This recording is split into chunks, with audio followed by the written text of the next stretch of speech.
حسبنا اللہ و نعم الوکیل، نعم المولا و نعم النصیر، ما شاء اللہ لا حول ولا قوة الا باللہ العلی العظیم۔ اعوذ باللہ من الشیطان اللعین الرجیم، بسم اللہ الرحمن الرحیم، الحمدللہ رب العالمین، الصلاة والسلام علی سیدنا و نبینا و طبیب قلوبنا و شفیع ذنوبنا ابی الزہراء محمد المصطفیٰ وعلی اہل بیتہ الطیبین الطاہرین المعصومین، اللہ سیما امامنا المنتظر والحجة الثانیہ عشر، روحی وارواح العالمین لتراب مقدمہ الفداء، اما بعد فقط قال اللہ تبارک و تعالی فی کلامہ المجید وفرقانہ الحمید، بسم اللہ الرحمن الرحیم، انما یرید اللہ لیذہب عنکم الرجس اہل البیت ویطہرکم تطہیرا۔ اپنے بیان میں مالک ذوالجلال نے ذوات قدسیہ کو طہارت کا منبع، مرکز و سمندر قرار دیا کہ آئے تطہیر کا مصداق یطہرکم تطہیرا، پاک رکھا جیسے پاک رکھنے کا حق تھا، طہارت کی بلند ترین درجے پر۔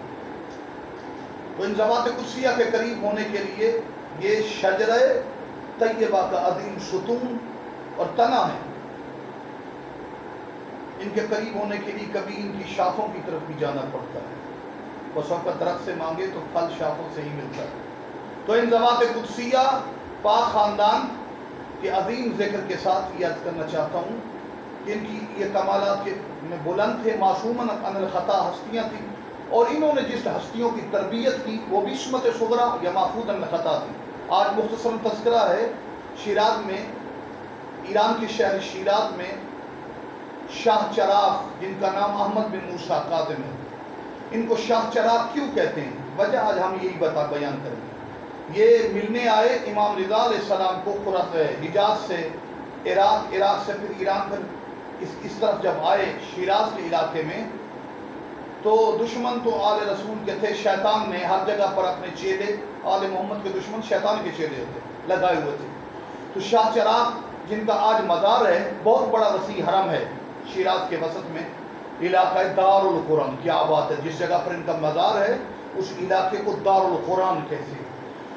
تو جب یہاں پر تشریف لائے تو ان کو شہید کر دیا گیا۔ ان کے ساتھ ان کے دوسرے بھائی بھی تھے، محمد عابد، وہ کثرت عبادت کی وجہ سے انہیں محمد عابد کہا جاتا تھا، جن کے بیٹے ابراہیم مجاب کربلا میں امام حسین کی زری کے ساتھ ان کی زری ہے۔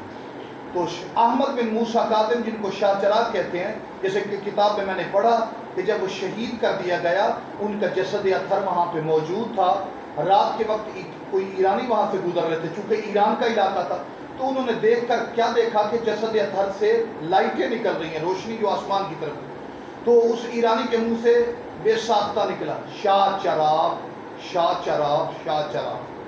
تو یہاں اس وجہ سے ان کا نام شاہ چراغ ہو گیا۔ خدا بند عالم آپ کو ہمیں اس مقام اور ان کے روضے کی زیارت نصیب فرمائے۔ وہاں پر کثیر کرامات، اگر آپ جائیں گے تو مشاہدہ بھی کریں گے، اور ان کی جلالت، عظمت اور رعب کو بھی آپ مشاہدہ کریں گے جب آپ شیراز میں دار القرآن میں شاہ چراغ کے دربار میں زیارت کریں۔ اور ائمہ کی خوشبو ہوتی ہے امام زادہ۔ مالک ہماری اس تذکرے کو قبول فرمائے اور مومنین کو امام زادگان کی طرف۔ والسلام علیکم ورحمۃ اللہ وبرکاتہ۔